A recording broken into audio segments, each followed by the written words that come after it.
Saludos, bienvenidos a Mundo 2020. En medio de la pandemia de COVID-19, Cuba tiene 5 candidatos vacunales, 2 de ellos muy avanzados, y el desarrollo de esos fármacos pudiera ser más rápido, pero el bloqueo de Estados Unidos a la isla caribeña lo obstaculiza. Así lo denunció el canciller Bruno Rodríguez, quien aseguró que la persecución comercial y financiera a empresas cubanas, contrapartes y a terceros dilata la adquisición de insumos necesarios para enfrentar la pandemia. Pero no solo el desarrollo biotecnológico es afectado por el cerco económico de Washington. En la emisión de hoy les proponemos profundizar en cómo el bloqueo incide en todos los aspectos de la vida de los cubanos.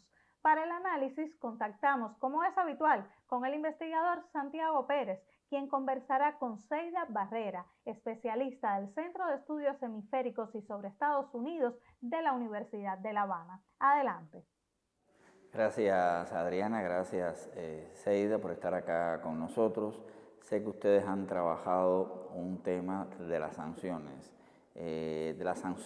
Y no medidas desde el punto de vista jurídico. Creo que va a ser una perspectiva interesante para nuestros televidentes. En junio del 2021 va a acontecer la votación contra el bloqueo de los Estados Unidos, que tradicionalmente ha tenido un nivel de condena cuasi unánime en la comunidad internacional.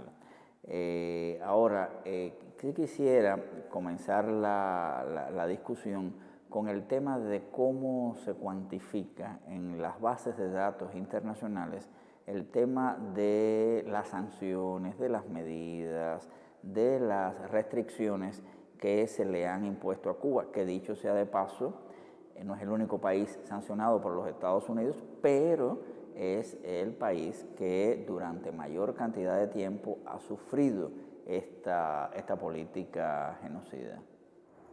Bien, voy a compartir contigo resultados de investigación de un proyecto sectorial del Centro de Estudios Hemisféricos y sobre Estados Unidos.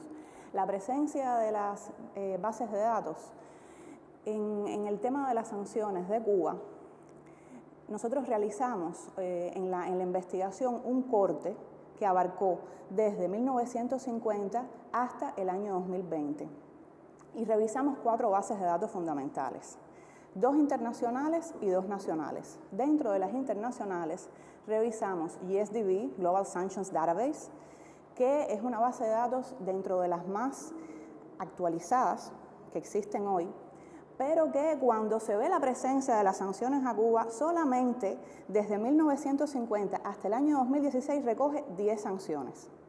Para cualquier cubano, para nuestra población que ha vivido durante décadas en el bloqueo, se da cuenta rápidamente de que estamos hablando de un número muy reducido.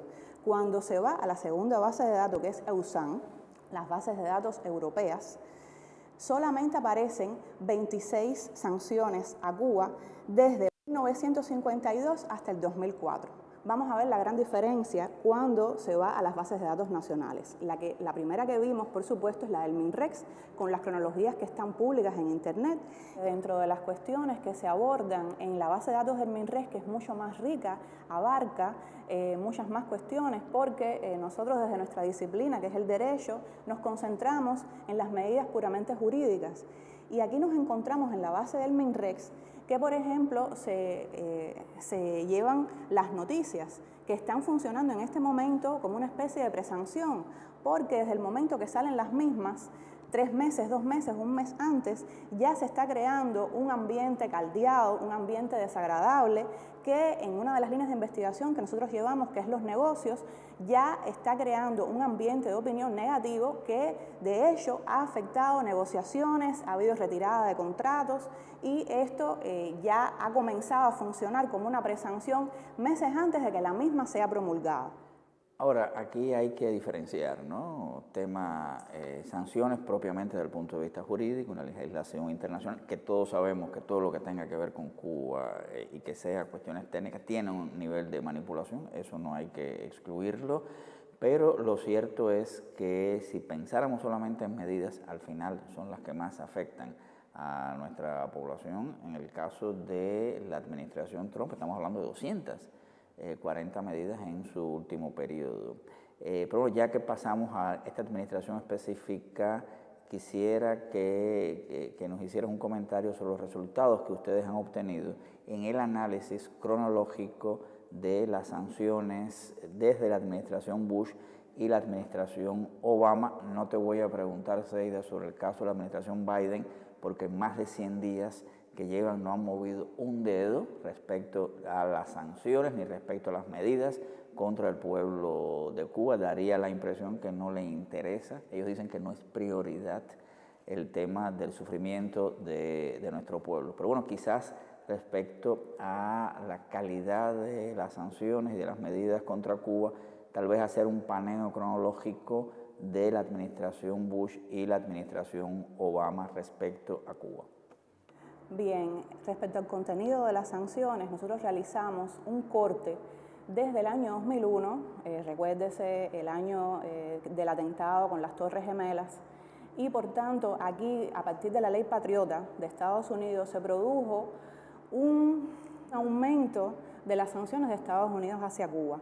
Cuando se comparan los 3 periodos presidenciales desde el 2001 hasta el 2020, Obama, a pesar de que en un segundo momento de la investigación, cuando hablamos de las flexibilizaciones, fue el que más flexibilizó con 42 medidas, fue al mismo tiempo de los 3 periodos presidenciales, comparado con Trump y con Bush Jr., el que más sancionó. Por tanto, esto, para que la población lo comprenda, se va de esa imagen de que Obama en realidad fue muy positivo en muchos aspectos, pero también fue el que más sancionó. Sin embargo, cuando vamos al contenido de las sanciones, comprobamos que casi más del 98% eran prórrogas y modificaciones. Hubo muy pocas sanciones nuevas, como por ejemplo, dentro de la Helms-Burton, el título 3, con el tema de las demandas al pueblo cubano y las demandas a personas jurídicas y naturales cubanas y extranjeras. En este sentido, las prórrogas fueron inclusive más numerosas que las modificaciones, siendo Obama al mismo tiempo el que más prorrogó, lo cual nos transmitió la idea de que él lo que hizo fue mantener el status quo que existía hasta ese momento. Y dentro del contenido de las prórrogas vemos que se ratifica y se repite mucho el tema de las emergencias nacionales, se repite la negación de la asistencia y asesoramiento a Cuba, mientras que en las modificaciones se afectan sobre todo las importaciones y las exportaciones, o sea, tema de negocios. Pasando a un aspecto novedoso que, como decía, son las flexibilizaciones al bloqueo, hallamos que el 100% de estas flexibilizaciones ha tenido que ver de una forma u otra con los negocios, lo cual a la hora de idear, de diseñar políticas al respecto resulta novedoso y muy importante porque nos habla de la fuerza que han tenido los grupos de interés, los lobbies, en la consecución de medidas favorables a esos grupos, fundamentalmente exportadores, haciendo hincapié en el lobby agropecuario, en las visitas familiares, las remesas y los viajes, con el papel que las aerolíneas han jugado al respecto. Claro, está claro que las sanciones no son per se, son parte de una política general de tratar de ahogar a la revolución cubana y al pueblo cubano, generando un nivel de sufrimiento en la lógica de que se creen, como desde el año 59 lo han venido haciendo, malestar y protestas por parte de la población contra el gobierno. Cero consideración respecto a los derechos humanos en Cuba reales, cero consideración real sobre la afectación a la población cubana, sino razonamientos de gran potencia y razonamientos de generadores de inestabilidad, porque el ejemplo de Cuba es muy fuerte, el ejemplo de Cuba ilustra las debilidades y los límites de la hegemonía norteamericana. Somos una pequeña isla a pocos kilómetros de Estados Unidos que ha demostrado, y que lo ha demostrado durante 60 años, que un socialismo, que un sistema alternativo es viable en las narices de los Estados Unidos. Quería hacerte este comentario, Zeida, porque es parte de un contexto más global, ¿no? Que el tema específico de las sanciones, que es el que muy bien has venido desarrollando. ¿Qué te parece si vamos ahora a una pausa para hablar ya de temas más específicos respecto a las listas y respecto al impacto que está teniendo en la salud de nuestra población. El bloqueo significa en este minuto, de manera práctica, la negación a Cuba del acceso a equipos médicos, insumos y tecnologías médicas de procedencia estadounidense o incluso tecnología o equipamiento de terceros países, pero que tengan un componente de 10% de insumos estadounidenses o software o tecnología de ese país. El desempeño eficaz de nuestro pueblo y de nuestro gobierno en el enfrentamiento a la COVID-19 solo puede explicarse por la solidez del sistema de salud cubano, la fortaleza del potencial científico desarrollado y la implicación directa, motivada y comprometida de nuestros ciudadanos, de las familias cubanas, de nuestro pueblo en el enfrentamiento a la epidemia. Pensar en las vacunas cubanas es pensar en la vida, es hacer el bien sin pedir a cambio, es la razón de ser de muchas personas. Pero, ¿qué me voy a poner realmente? ¿Una vacuna? Creo que más, mucho más. Voy a llevar en mi hombro una dosis de conocimientos, de experiencias, del tiempo y esfuerzo de científicos estrellas. Será también una dosis de resistencia y confianza de un pueblo, mi pueblo, nuestro pueblo.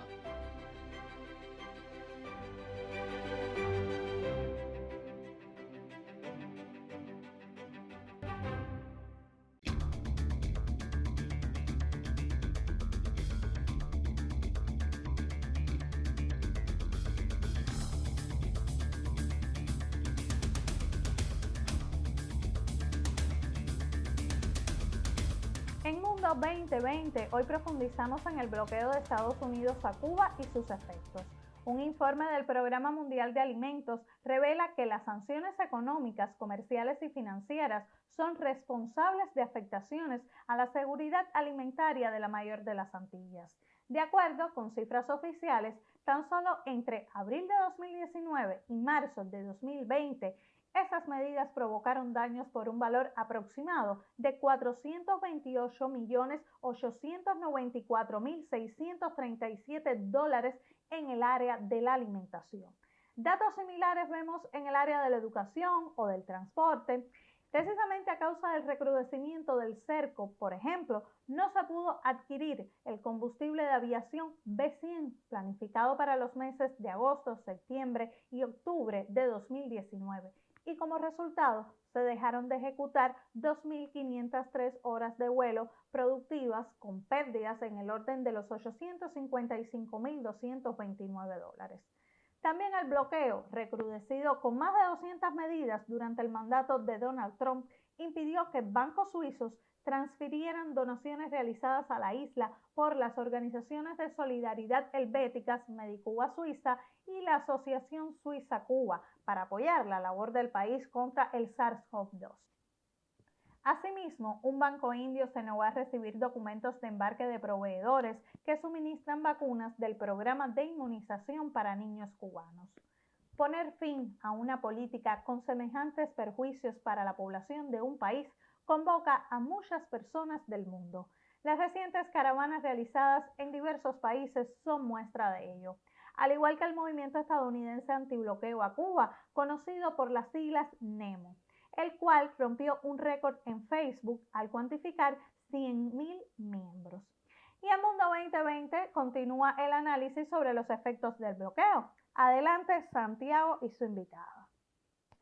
Gracias, Adriana, y recomendamos la lectura del informe anual que Cuba realiza sobre las afectaciones del bloqueo, y ahí realmente hay muchos de los datos que Adriana ha mencionado en el tema de la alimentación, el tema del transporte, en fin, en todos los rubros de la vida en Cuba.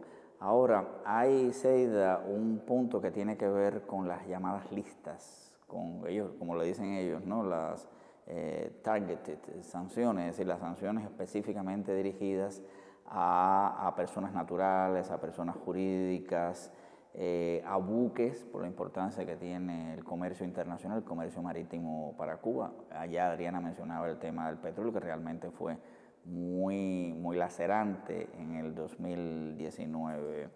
¿Cómo tú ves desde el punto de vista jurídico, cómo se ha manejado en la literatura internacional, Zeida, el tema de las listas? Que dicho sea de paso, no es solo contra Cuba.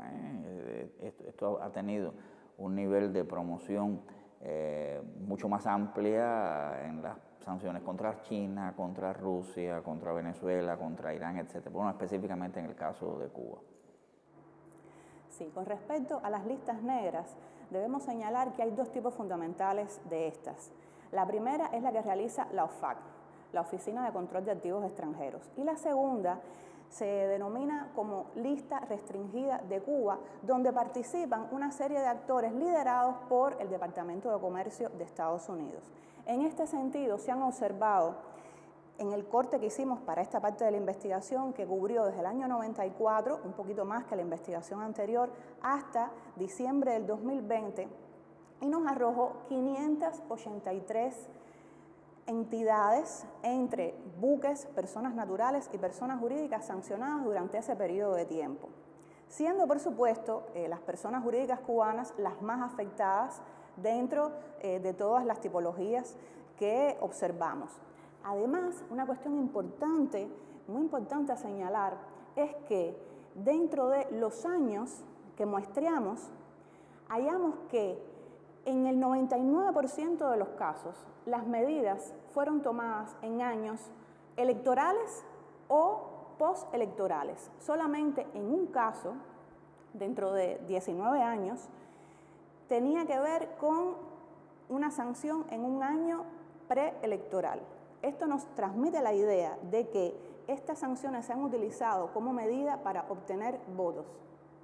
En buena lid, 11 millones de cubanos sancionados son solamente una pieza más en el ajedrez. Eso no es lo importante, porque esta idea, este muestreo lo que nos transmite es que se realizan estas funciones con el objetivo de obtener votos y satisfacer esos intereses electorales. Al mismo tiempo, regresando al tema de las listas negras, vimos que en el caso de los buques son los que menos se han sancionado, con 51 desde el 94 hasta el 2020, en un lapso de 27 años, mientras que las personas naturales ascendieron a un número de 81. Aquí se incluye personas naturales extranjeras y nacionales. Pero cuando vamos a las personas jurídicas, donde decíamos que aparece el mayor número, sobre todo durante la etapa de Trump, que son esos listados que ha sacado el Departamento de Estado, asciende a 222 personas jurídicas. Y esto nos transmite la idea, cuando comparamos un periodo presidencial con otro, que nuevamente es Trump, no solamente el que con más frecuencia, sino el que más hizo uso de estas listas negras. Y en este sentido, es interesante señalar de que estas listas negras funcionan bajo el principio de la autoinformación. O sea, la persona jurídica que hace negocios con Cuba tiene que ella misma rendirle información a la OFAC, o sea, ese es el sistema que está creado, o al Departamento de Estado o al Departamento de Comercio, alguna de las entidades que está involucrada dentro del control de estas listas negras. Y esto nosotros lo comparamos en los artículos, porque todavía esto no se ha publicado, estamos compartiendo resultados de investigación, están publicadas las bases de datos en ResearchGate, que es la plataforma que utilizamos los investigadores a nivel global para estas cuestiones, pero estas listas negras en este momento nos transmiten la idea de que se está realizando por parte del presidente, o se realizó por parte del presidente Trump, un aumento, sobre todo lo observamos en el año 2019, que resultó catastrófico para Cuba, y nótese que se sigue el patrón de que sucedió en un año preelectoral. Si me permites, dos comentarios. En primer lugar, llama la atención el nivel de sofisticación en la crueldad de las políticas de Estados Unidos y la manera de generar sanciones. A veces da la impresión de que no hay más donde apretar, a lo mejor por eso es que han disminuido la cantidad de sanciones, ¿no? Porque ya realmente el nivel de espacio para sancionar es muy pequeño. Sin embargo, a partir del 19, como lo mencionaste, con la llegada de Bolton y los desagradables que lo acompañaron, Elliott Abrams, etcétera, pero que después la continuó el propio Trump, el nivel de sanciones se amplió y buscó temas mucho más específicos, ¿no? Y en segundo lugar, las consideraciones políticas yo creo que ilustran algo de lo que hemos venido hablando. Es decir, aquí no hay razonamientos para, como ellos hablan, ¿no? Como justifican su política, que es en bienestar de la población cubana, etcétera. Es simple y llanamente objetivos egoístas, cínicos, propios de la manera de hacer política en los Estados Unidos. Los temas de votos en la Florida es clásico. Ahora, hemos venido hablando, y Adriana también lo ha venido mencionando, las afectaciones. Sin embargo, el tema de la salud. En medio de la COVID es cuando más se han arreciado las sanciones. No sé si tienes algún comentario. Sé que ustedes han trabajado este tema en la investigación, que dicho sea de paso, es del Centro de Estudios sobre Estados Unidos, en el marco del programa sectorial que dirige el Centro de Investigaciones de Política Internacional, que es coautor de este programa Mundo 2020. ¿Qué te parece este tema de la salud, Seida? ¿Qué pudieras aportar? A ver, sobre el tema de la salud, esta parte de la investigación la continuamos con el mismo periodo de tiempo que habíamos mencionado al hablar del contenido de las sanciones desde el año 2001 hasta el año 2020. Y a pesar de que específicamente sobre el tema de la salud hayamos solamente 2 sanciones, una en el año 2009 y la otra en el año 2020, hay toda una serie de sanciones colaterales que afectan inmensamente el tema de la salud y tiene que ver fundamentalmente con el tema de las transacciones y el tema del porcentaje de componentes norteamericanos que debe tener cualquier producto para que pueda ser exportado a Cuba. Que esto además ha tenido distintos momentos en el tiempo, porque en un periodo anterior a la investigación, que estamos en este momento rastreando, porque queremos llevarlo hasta el año 1959, hay un estudiante que está investigando este tema para licenciatura y que tiene planes de hacerlo en maestría y doctorado hasta ese periodo de tiempo, pero ya saliéndose de nuestro marco investigativo, nos sale que tenía hasta el 10% de componentes. Con Obama subió al 25% y después Trump volvió nuevamente a bajarlo hasta el 10%. Eso quiere decir que para poder exportar cualquier producto a Cuba no puede tener más de un 10% de componentes estadounidenses. Imagínense, nosotros poníamos el ejemplo en el artículo que publicamos con algo tan simple como el ibuprofeno, que es un medicamento que en su versión genérica solamente tiene 9 componentes, pero si añadimos el envase y el etiquetado, estamos hablando de 11 comprobaciones mínimas que hay que hacer antes de poder exportar a Cuba. En los negocios es muy importante el dinamismo, la rapidez, porque si no se puede perder el negocio y se pierde tiempo y en el ámbito de los negocios eso se traduce en dinero. Por tanto, en algo tan simple, en un medicamento genérico del día a día de cualquier ciudadano en cualquier lugar del mundo, ¿cómo puede llegar a dificultarse esa clase de negociaciones? Ahora, yendo específicamente al tema de las sanciones. La primera, en este periodo de tiempo, que es del año 2009, dificulta las transacciones para poder adquirir, en este caso era una aplicación comercial, para ácido nucleico, para poder procesar ácido nucleico, que es vital como medio de diagnóstico y al mismo tiempo se utiliza en el tratamiento de enfermedades como el Parkinson. Tema altamente sensible para nuestra población. Y la segunda sanción, que es del año 2020, tiene que ver, que se hizo a través de una directiva presidencial, tiene que ver con el tráfico de personas. Cuando primero se habla de este tema, uno se puede preguntar, bueno, ¿qué Cuba tiene que ver con el tráfico de personas? Y cuando se lee la sanción tampoco resulta claro a qué se refiere la misma. Pero en un informe del Departamento de Estado atacando directamente los servicios médicos cubanos con las misiones médicas cubanas, que como se conoce es una de las fuentes más importantes de ingreso que tiene Cuba en estos momentos y desde hace algunos años ya, vemos qué es lo que se encuentra detrás de esta sanción.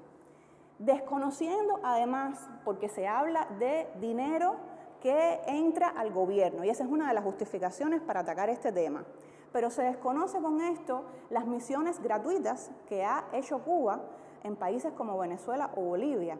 Además de eso, se desconoce que en visita en el año 2017 que realizó la comisionada de la ONU, María Gracia Granmarinaro, esta no realizó ningún tipo de aseveraciones o rectificaciones o señalamientos con referencia al tráfico de personas.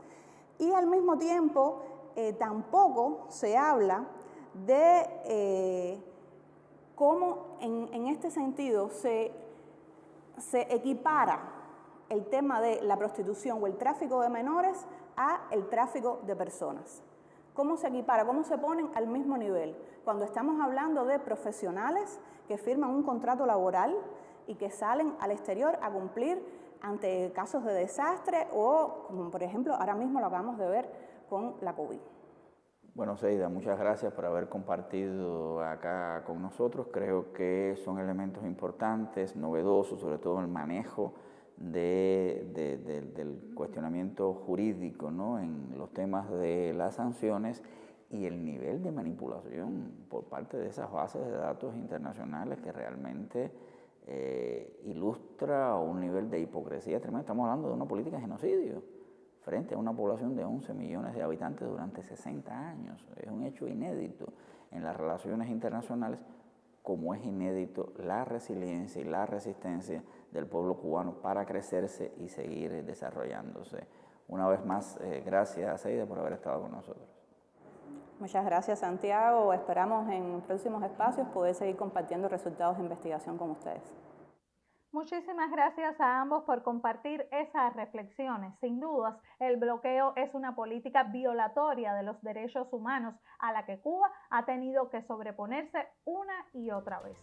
Así nos despedimos. La próxima semana los esperamos para mirar al mundo con 2020.